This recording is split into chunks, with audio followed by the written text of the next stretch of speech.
Ladies and gentlemen, good afternoon. My name is Zachary Shirley, and I'd like to welcome you guys to the Finger Lakes Community College Armed Forces ceremony in honor of Veterans Day, November 11th, 2022. Please stand for the Pledge of Allegiance.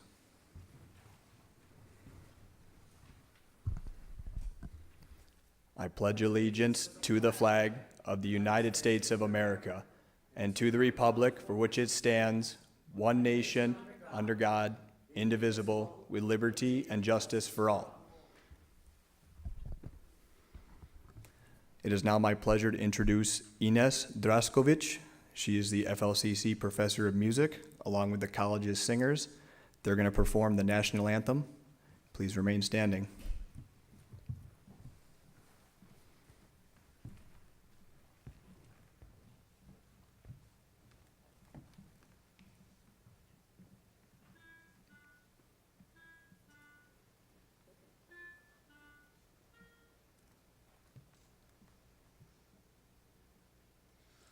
Oh, say, can you see by the dawn's early light what so proudly we hailed at the twilight's last gleaming, whose broad stripes and bright stars through the perilous fight o'er the ramparts we watched were so gallantly streaming, and the rockets' red glare, the bombs bursting in air, gave proof through the night that our flag was still there.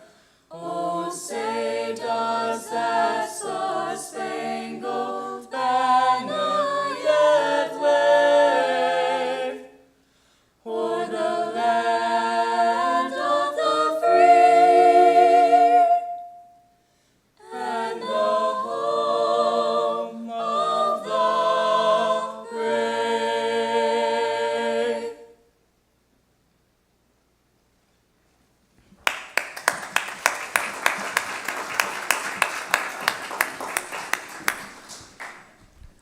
Please be seated.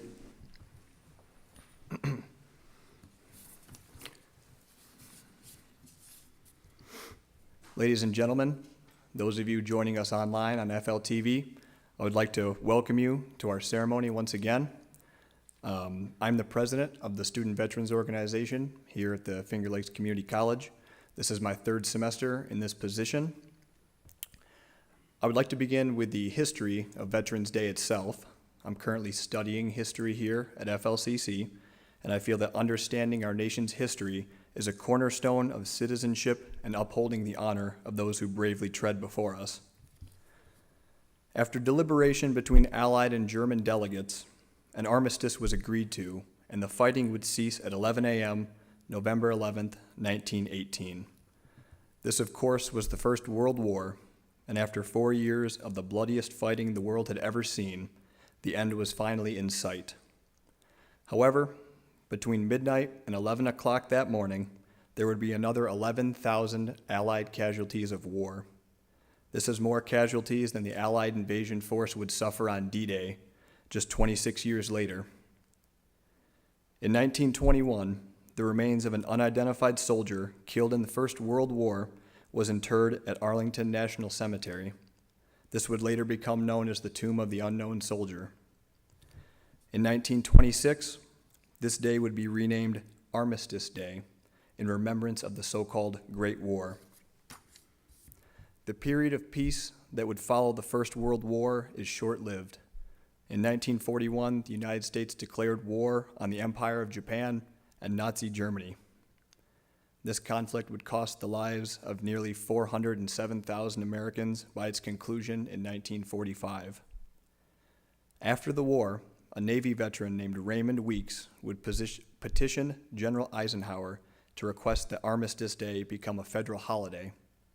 In 1954, now President Eisenhower signed this bill to action while also changing the name to Veterans Day in honor of all veterans. This holiday has been honored every year since, and in 1958, the remains of an unidentified soldier from the Second World War and the Korean War were interred at the Tomb of the Unknown Soldier. These two were followed by the remains of an unidentified soldier from the Vietnam War in 1984. The tomb itself stands as a solemn reminder of those students, of those soldiers who did not return home from the war and whose identities are known only to God. We commemorate this day so as to never forget the men and women who came before us, those who made the ultimate sacrifice to uphold the American tradition so that we may continue our way of life. As a nation, we are forever grateful for their service and sacrifice.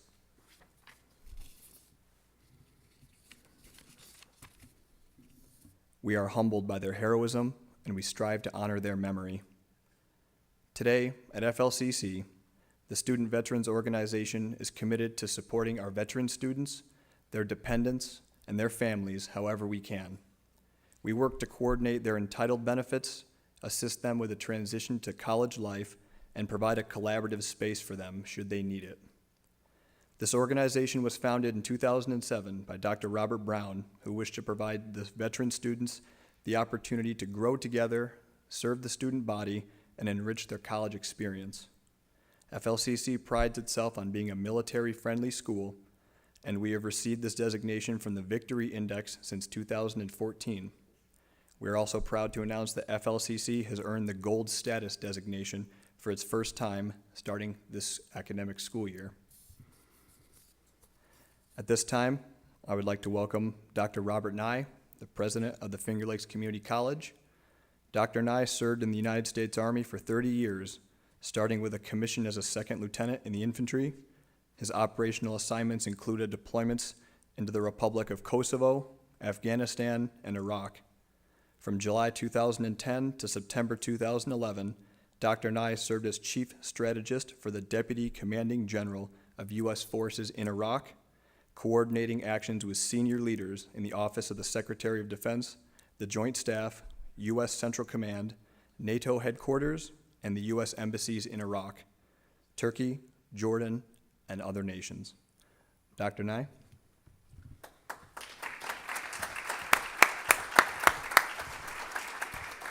Thank you, Sergeant Shirley.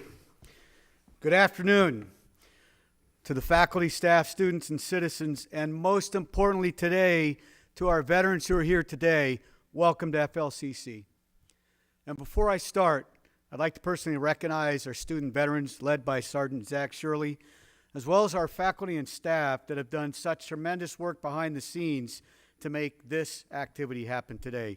Thank you for all the people in the back filming, the people behind the scenes, and everybody that planned today's event. Thank you very much. And thank you to all of you in the audience today who have come to honor our veterans, their service, their self-sacrifice for what is such a noble and higher calling, the defense of our country. Yet, when it comes down to it, equally and often more important, that noble cause becomes the simple act of serving with and for their brothers and sisters of arms, all knowingly ready to lay down their lives for each other in pursuit of that noble cause, not just for their country, but for each other. And as such, I'd like to personally thank all of the veterans that are here today. Please give all of our veterans a round of applause.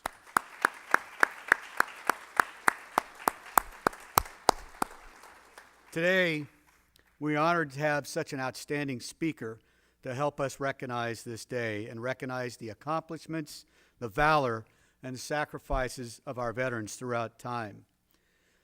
It is also a unique and special day for me. As a former Cornell Army ROTC instructor, I have the honor of introducing a former student of mine that I first met in 1992.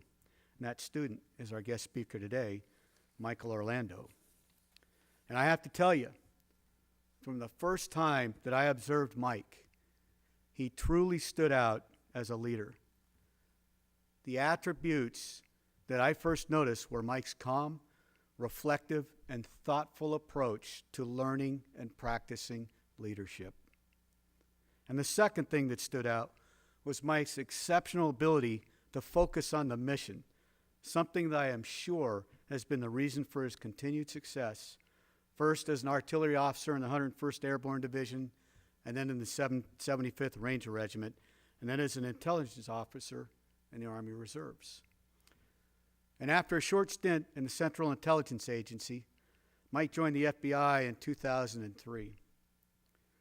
His field assignments included deployments to the People's Republic of China, and in 2009, he coordinated counterintelligence operations in the Western Pacific and East Asia theater, and in 2011, oversaw the successful espionage investigation and conviction of a Defense Department contractor for passing national defense secrets to China. And 6 years later, he was the Assistant Special Agent in charge of Washington's Field Office Counterintelligence Division, where he oversaw the successful disruption of a Russian clandestine foreign agent named Maria Butina. He then served as the Deputy Assistant Director in the Counterterrorism Division, Assistant Director and Deputy Director in the Counterterrorism Division in the FBI, and in 2020, Mike became the Deputy Director of the National Counterintelligence and Security Center and currently serves as the Acting Director of the Center. Ladies and gentlemen, it is my distinct pleasure to introduce to you today Acting Director of the National Counterintelligence and Security Center, Mr. Mike Orlando.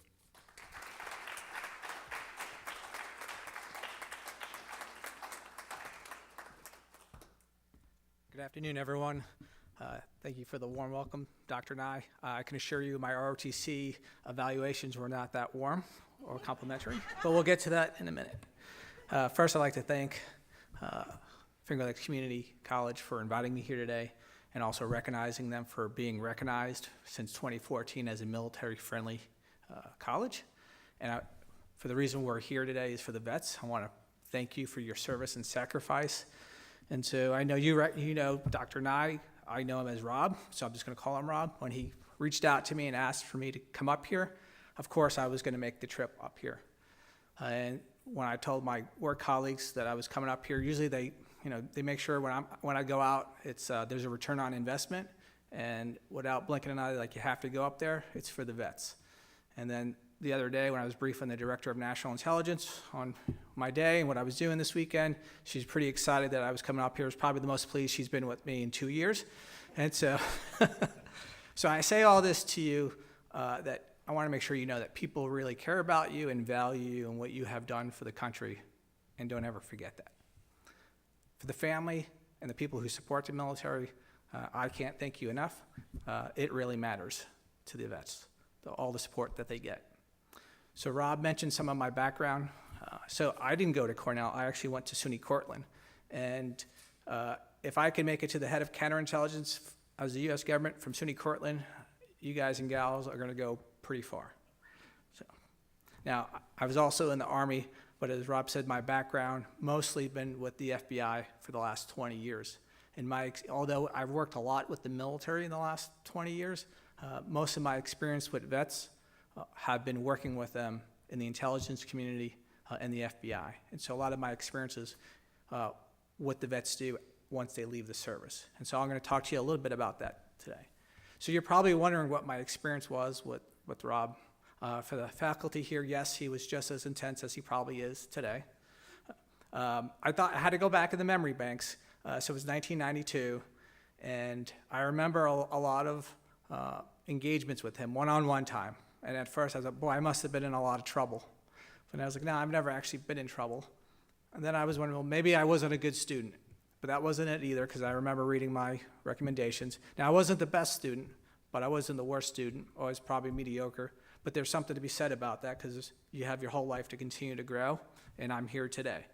But what I do remember about him and what he was trying to teach us, he was really trying to teach military leadership and values, and he was trying to teach us about family. He's had us over his house numerous times, and so he certainly cared about the students. And I've had my undergraduate degree, my graduate degree, and I'm still doing continuing education, and I'm yet to find a professor that is that engaged as he is in his students. So what he did teach, well, he was big on integrity, making sure that you do the right things for the right reasons. He was big on high standards, achieving high standards, holding yourself to high standards, and holding others to high standards. being mission focused, but always taking care of people. And what I found once I got into service was that that wasn't just unique to him, although he exemplified it. Most of my military officers had that as well. And when I got out of the military and when I was in the FBI, I found that the vets I worked with continue to carry those traits. So I want to tell you a couple stories about people I worked with who are vets in the FBI. And so the first one I'll tell you about is Charles, better known as Sandy. Sandy was a surface warfare officer, and he was my first supervisor and my first assignment to FBI headquarters. And so I'll have to give you a little bit of a background. So FBI headquarters is a lot like the Pentagon. It's a pretty miserable tour. In the Pentagon, there's, if you're not a 3-star or 4-star general, you're nothing, right? You're just labor. Same thing in the FBI. If you're not in the top 25 executives, you just labor. And as a GS-14 in the field, which is a significant rank at headquarters, it's nothing. And my boss was a GS-15, so one level up. And in the field, that's pretty high. And we also have a really old culture, over 100 years. And so when the Bureau tells you to go someplace out of the academy or on a follow-on assignment, you go. You don't really have an option not to do it. And when you put in for a leadership assignment, if you get accepted for it, you can't withdraw. And if you do withdraw, you get a 1-year penalty, meaning you're not going anywhere for a year. That's the official policy. And then the unofficial policy is you get a scarlet letter, and you're likely not going to get promoted. So one of my colleagues, while we were at headquarters together, had gotten an assignment to San Diego, which is a great assignment. And we were pretty happy for her because she was being paroled out of headquarters and being set free. But she had just had her second baby.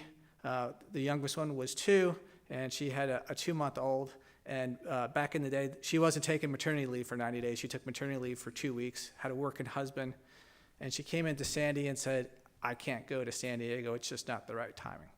So in the Bureau, generally people would say, well, you're going, or you're just going to call and you're just going to take the penalty. So Sandy called the transfer unit. Now, let me tell you about the transfer unit. So there's a lot of young people here, but I don't know if you remember the show Seinfeld and the Soup Nazi. And if you don't know it, go watch it on YouTube. When you call the transfer unit, it generally doesn't end well for you. They're not the nicest people. And if you are able to call, that's your call. And as a GS-15, Sandy probably shouldn't have been calling the transfer unit, but he did, and he got her out of the assignment, and he got the penalty waived. The next day, she comes back in and says, I'm sorry, I was just emotional. There's just a lot going on with the kids and my husband. I want to go. Now, if I was Sandy, I'd been like, I just spent my only token on the transfer unit. But to Sandy's credit, he called back and got her the assignment back. So that's the type of leadership that you see from vets. Now, it's not just the leaders, also the soldiers. When I was on active duty in reserves, I found the soldiers to be very dedicated, lots of resilient, very committed, duty-bound, and dependable. And that extends when you leave as well. It gets embedded in your DNA. I'll tell you about my colleague, Walter. Walter was Coast Guard Reserve. After 9/11, he patrolled the waters of New York and went down to Guantanamo Bay. And then he worked counterintelligence with me in the Washington field office. Except Walter didn't really get a great assignment. So if you work counterintelligence, which is counterespionage, countering foreign intelligence services, you want to work the main adversaries, which are China and Russia, the governments of China and Russia, because they're so aggressive. You don't want to work the other accounts because there's really just not a lot going on. And so Walter kind of got stuck with this Southeast Asia, Southwest Asia counterintelligence. But he made the best of it, and it was in the midst of both wars in Iraq and Afghanistan. And he was a pretty social guy, Walter, and he had found people in the United States who had family overseas who were able to provide intelligence and ultimately actionable to the U.S. military. And for the work he did, they then asked him to come over to Pakistan for an assignment for 60 days. So there was 2 challenges with that. First, so we had sent FBI agents to Iraq and Afghanistan, which, as you know, is a dangerous place. We're with you guys, the military, so you're with friends in danger. But when you send an FBI agent to Pakistan, you report to the embassy, they give you a sidearm and an armored-proof vehicle, and you're on your own. Really not a great spot to be. Second, he had personal challenges. Just divorced his wife, had a young kid who wasn't taking it well, and it really wasn't the best time for him to go. But he went. And he did a great job, but made it 2 days out of before a number of FBI agents got caught in a bombing. And so I tell you this story is because it's about the dedication, the mission, and that's what you guys do. So you're probably wondering about, what is this National Counterintelligence and Security Center? I mean, you've probably never heard of it. So let me tell you a little bit about that and our connection with the military. So after 9/11, they decided that someone needed to lead the intelligence community, and they created the Director of National Intelligence. And she is the cabinet level secretary, if you will, for intelligence. And they have the Office of the Director of National Intelligence, which is her staff, who helps manage, lead, and support it, basically integrate the intelligence community. And so that's where I work. And I lead a center, the Counterintelligence and Security Center, and I lead the Counterintelligence and Security Workforce. And so we do a lot with the military. We collect a lot of information and intelligence to support the warfighter, but we also work with them, and we have them on our staff. We're kind of like a UN of the intelligence community. We have cadre who work for the director, but we have people from the FBI, the CIA, the NRO, the National Geospatial Agency. So we're a little bit of a mixing bowl of talent. So beyond our structure and our personnel, what I think connects us more is some common traits between the intelligence community and the military. So I'd like to tell you a story about my colleague Dave and his family, over 100 years of service, the Chang family. So the Chang family starts in 1922. Dave's father was born in China, and at age 16, begins flying for the Chinese Air Force against Imperial Japan, becomes a flying tiger with the US military, and then goes on to the successor unit, the Chinese American Composite Wing. Flies 200 missions, Distinguished Flying Cross, shot down twice.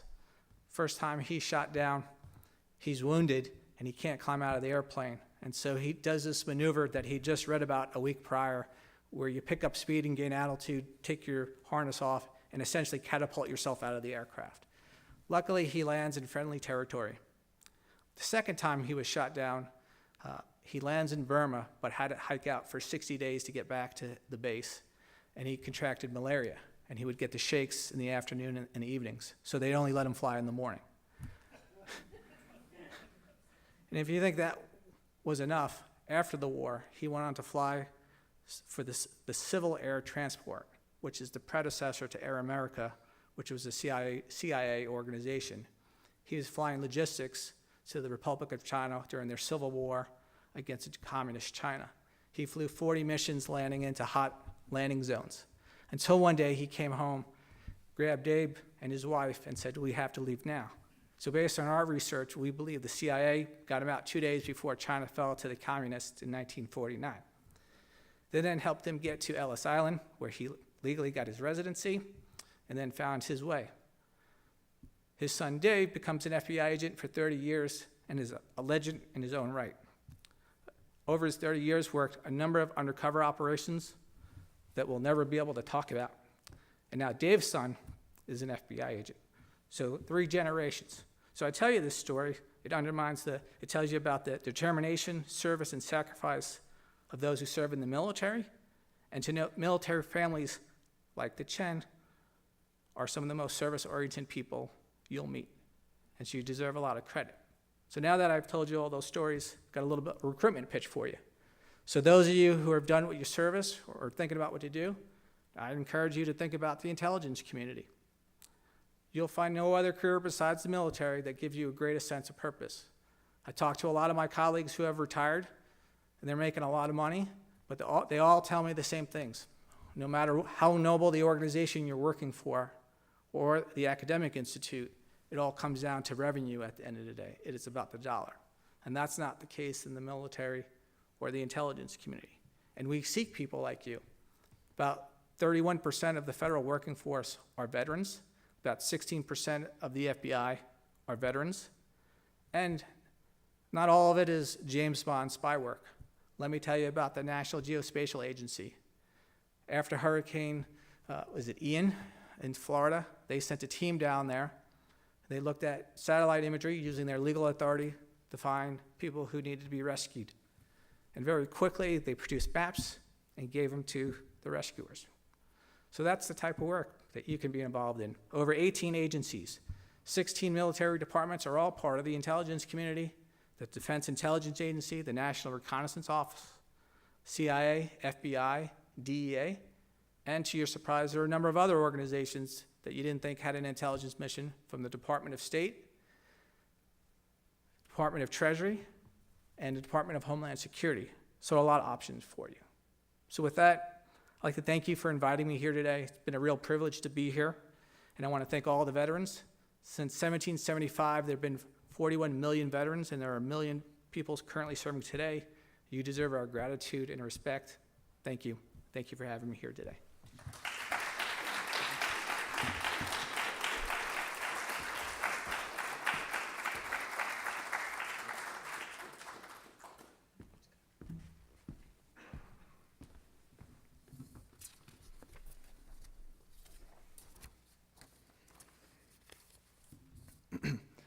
Once again, on behalf of the Finger Lakes Community College, the Student Veterans Organization, I would like to thank you, Mr. Orlando, for coming and speaking with us today.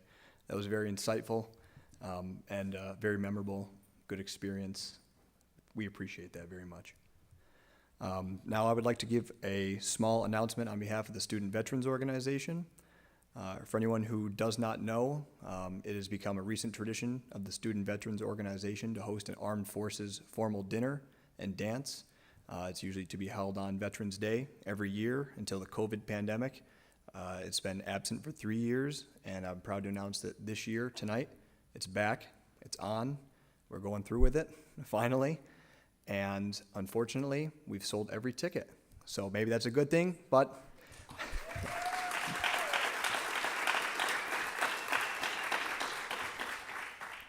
when I had written this, we had about 10 tickets left, so this was to be a pitch for any last-minute callers to come and check it out. But as of just before this ceremony, all accounted for, so we'll be a full house.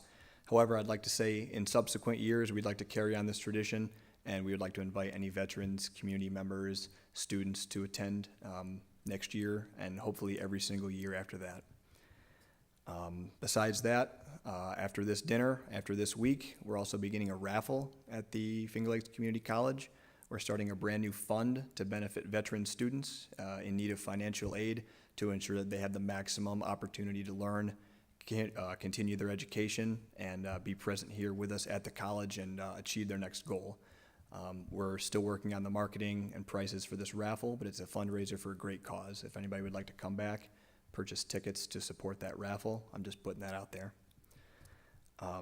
Besides that, we have a short video presentation. This is a tribute to the veterans. So if you guys would direct your attention to this screen, we'd like to present this tribute for you all.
a fantastic video tribute that includes music composed by Maria Hubble, an FLCC alumni, class of 2022.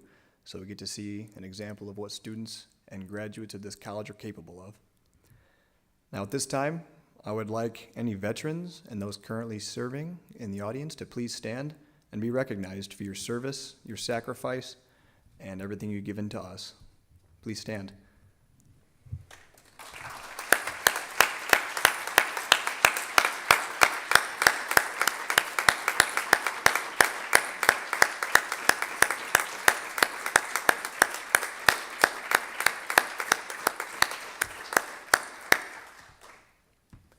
Thank you. Now at this time, any family of veterans out there in the audience, please stand, because without you, they would not have the strength and the tenacity to drive on and persevere. Please stand.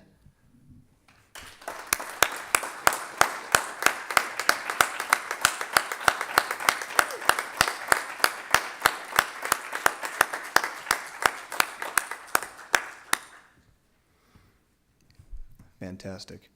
One final person I'd like to thank real quick is my father. He's sitting in the audience. He's getting me. Without you, I wouldn't be in this uniform, and I wouldn't be standing here. I love you.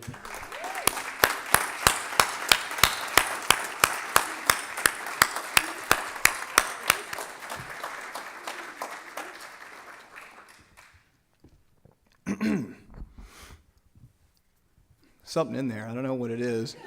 I'm not sure. Yeah. Don't look at me. Don't look at me. Okay. I'd like to thank everybody that helped put this whole thing together, all of our faculty, advisors, tech staff, our singers, everybody that was a part of this for making this happen. Thank you very much. The SVO and our veteran students appreciate that greatly. I would also like to invite everybody who's here. After this ceremony, there will be a dessert reception and meet and greet just across the hall. We're going to have some small snacks and refreshments for everybody to go over and enjoy and speak with one another. I encourage everybody to go. At this time, I would like to welcome back the FLCC student singers to close our program with God Bless America.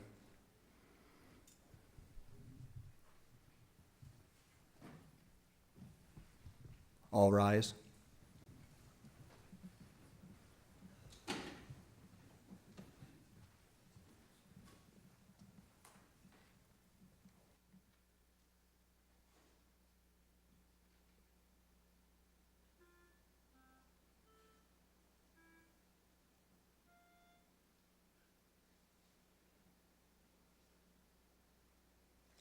God bless America, land that I love. Stand beside her and guide her through the night with the light from above. From the mountains to the prairies, to the ocean white with foam. God bless America, my home, sweet home. God bless America, my home, sweet home.